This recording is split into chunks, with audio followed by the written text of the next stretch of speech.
want to miss out on the West Island news, and we are happy to be covering the elections, the provincial elections coming up on October 3rd, 2022. We are trying our best to get through every candidate that we can, and we are here with Louis-Charles Fortier from the Jacques-Cartier riding, running for the Quebec Conservative Party. Thank you so much, Rhonda, for having me here. Thank you for coming on, and thanks for jumping into politics. It's not an easy thing. All right, let's get right down to it and give our followers something to dig their teeth into. Why are you entering the world of politics? Well, first of all, we have to understand that we've been taken for granted for approximately 30 years in this riding.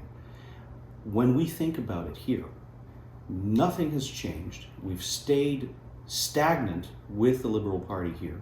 And basically, they could put anybody here and they will still vote for Liberals. Now it's time for change, and that's why I'm here. Okay, that's pretty serious. That's a pretty serious stance. All right. What is your position on Bill 96? I'm sure you're hearing that in and around your door-to-door. What is your position? Bill 96 is very dangerous as a law. It has stricken about 38 rights that we had in the Charter of Rights, for the Quebec Charter of Rights. And for the basis of the PCQ, number one, we're the only one who really voted against it. So we're completely against it. We will take it away, basically revoke that law, and we will throw it in the trash, basically where it belongs, because our economy is in danger with this law. More than just immigration also will be affected. A lot of the laws that have taken effect with that will cause a lot of issues with new businesses starting, with businesses that are currently working, and with businesses moving forward. So it's a very bad law, and it's on everybody's mind right now. Okay. I've known you, we've done a lot of charitable work together, and here you are entering politics, and I'm wondering how, it's a dirty game, we know that.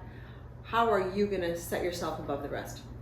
And thank you for asking, because that's a hard one, because we all know how politics today, especially after the few days right now where Eric has told us, everybody, let's all calm down, let's all basically gather together around the table and let's all work together, because I don't want to lower myself to the minority or to just one sector of the community.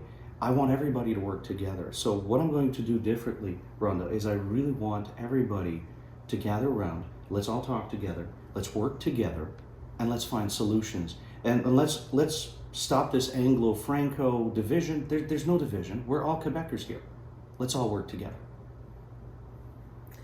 Okay, you were talking to me off camera. You were saying that a lot of your door-to-door people are wondering what the difference is between the federal and provincial Conservatives. Can you clear that up? It's actually, yes, you're right. It's one of the major questions that everybody's asking right now. It's what's the difference between the federals and the provincials? There's a very big difference. We are small C conservatives. We're fiscal conservatives, and we don't do like our federal counterparts. We don't dip our toes into moral issues. Look, it's quite straightforward when you think about it. Okay.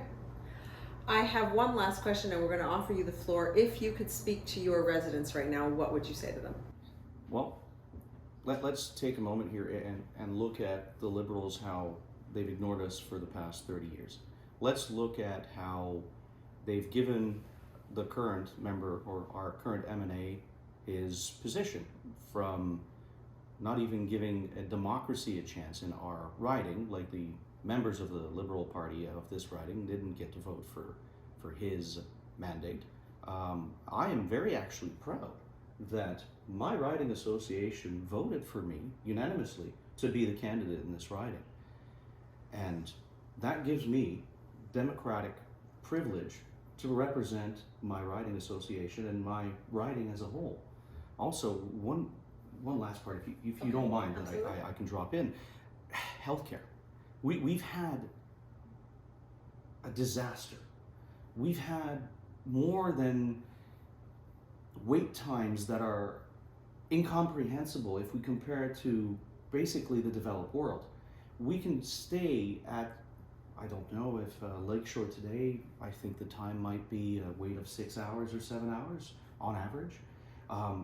please don't correct me on that, but it all depends on the day. We need to fix this problem with healthcare, and we need to fix it now. The Liberals have promised us 30 years ago that they were going to fix it. The CAC has promised us 4 years ago that they were going to fix it. The PQ have promised us they were going to fix it. Nobody's fixed it.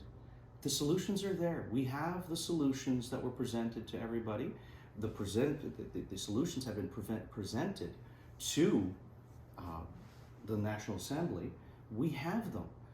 All other countries that have the similar healthcare system have adapted to their needs, and by basically doing a public and private system, it's not a two-tier system, it's a system that functions and lowers wait times so that we can actually get people to go through and get healthcare that they need.